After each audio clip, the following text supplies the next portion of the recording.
Doctor बाबा साहब अम्बेडकर ने कहा था, शिक्षित बनो, संगठित रहो, संघर्ष करो।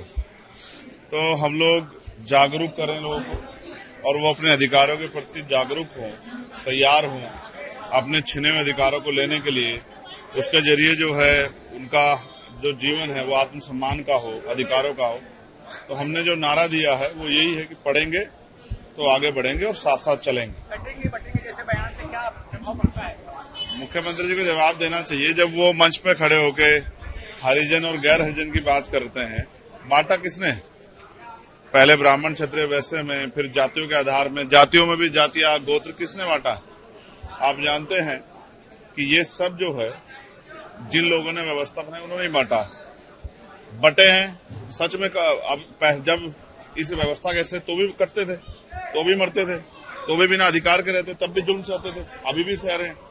तो मुख्यमंत्री शायद जो है उनको एक ही लालसा है कि उनकी राजनीतिक जो है चीजें आगे बढ़ती रहे, उनकी पार्टी आगे बढ़ती है। उनको ना समाज से, ना प्रदेश से, ना देश से कोई लेना देना नहीं है कि उनके बयान का क्या असर समाज पे हो।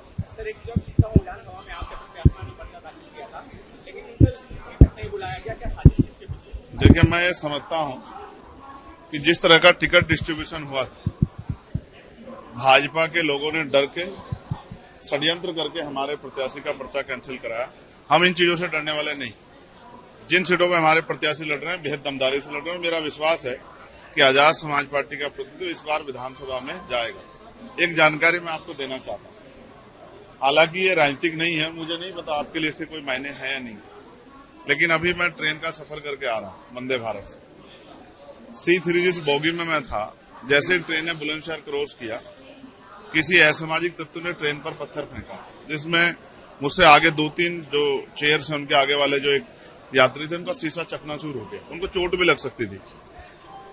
मेरी नजर में ये जरूरी नहीं कि षड्यंत्र का हिस्सा हो, किसी को नुकसान पहुंचाना, ये लापरवाही भी हो सकती है, ये जानकारी का अभाव भी हो सकता है। मैंने ये अपील की है एक्स के माध्यम से अपनी बात रखते हुए कि सबसे पहले गांव में, घर में माँ बाप और फिर स्कूल में एक जिम्मेदार नागरिक बनाने के लिए संवैधानिक कर्तव्य, संवैधानिक अधिकार के साथ संवैधानिक कर्तव्य क्या है एक नागरिक के, उसके लिए भी हमें लोगों को तैयार करना चाहिए बचपन से ही। रेलवे की संपत्ति जनता की संपत्ति है, देश की संपत्ति। देश की संपत्ति की सुरक्षा करना एक जागरूक नागरिक का अधिकार है, कर्तव्य है।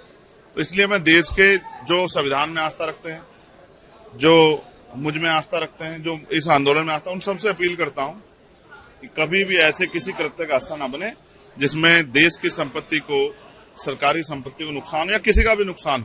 ये अच्छा नहीं है। मैं रेल मंत्री जी से, केंद्रीय रेल मंत्री जी से और प्रशासन, पुलिस से ये मांग करता हूं।